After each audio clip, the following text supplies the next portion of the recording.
Imagine this. It's late at night, and you're exhausted, ready to fall asleep. But just as you close your eyes, you feel it, an uncontrollable urge to move your legs. It's like something is crawling, tingling, or pulling inside them. You try to ignore it, but the feeling only gets worse. This is what I face almost every night. It's called Restless Legs Syndrome, or RLS, and today, I'm going to share my journey with this condition, what it feels like, how it's affected my life, and what I've learned to manage it. If you've ever experienced this, or know someone who has, this video is for you. Restless Legs Syndrome, also known as Willis-Ekbom disease, is a neurological condition that causes an overwhelming urge to move your legs, usually because of uncomfortable sensations deep inside them. These sensations are often described as creeping, crawling, itching, pulling, or even electric shocks. The symptoms typically get worse when you're resting, especially at night, which makes it incredibly hard to relax or fall asleep. For me, it's the nights that are the toughest. Just when I'm ready to sleep, the sensations start, and I have to get up and move around to find some relief. Let me tell you a bit about my experience. It started a few years ago. At first, I thought it was just normal restlessness or maybe even stress. But then, the sensations became more intense, especially at night. I'd be lying in bed, and suddenly, it felt like my legs had a mind of their own. I'd get this irresistible urge to move them, and if I didn't, the discomfort would just keep building. It got to the point where I was losing sleep almost every night, and the fatigue was affecting my work and my mood. I felt frustrated and alone, like no one understood what I was going through. After weeks of struggling, I finally decided to see a doctor. At first, it wasn't easy to explain what I was feeling. How do you describe something that feels like bugs crawling under your skin? But my doctor listened carefully and asked me a series of questions about my symptoms.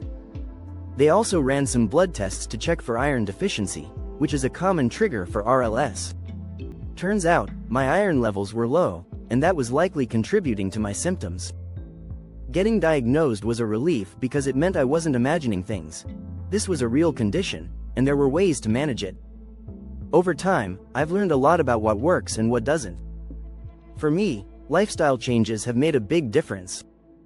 I've started exercising regularly, but not too close to bedtime, as that can sometimes make things worse. I've also cut back on caffeine and alcohol, especially in the evenings, because they tend to trigger my symptoms.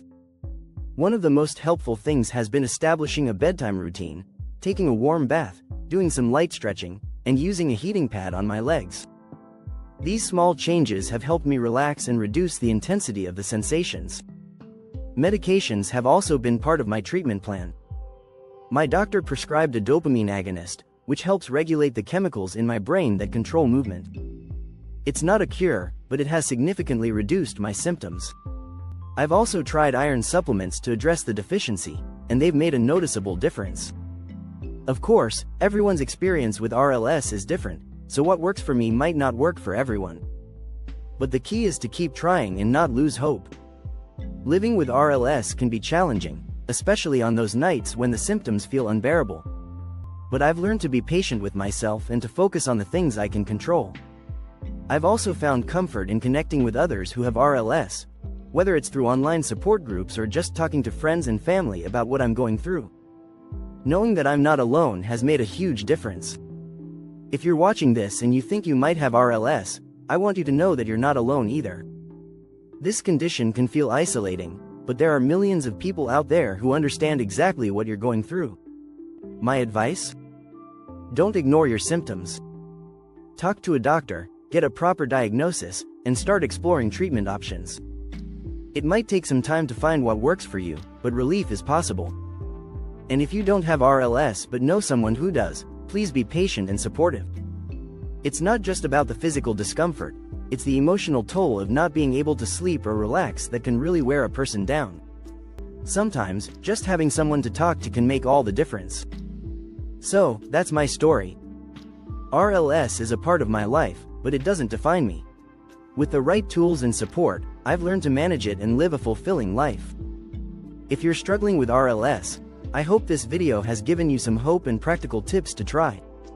Remember, you're stronger than you think, and you don't have to face this alone. Thanks for watching, and don't forget to share this video with anyone who might need it. Together, we can raise awareness and help others find relief.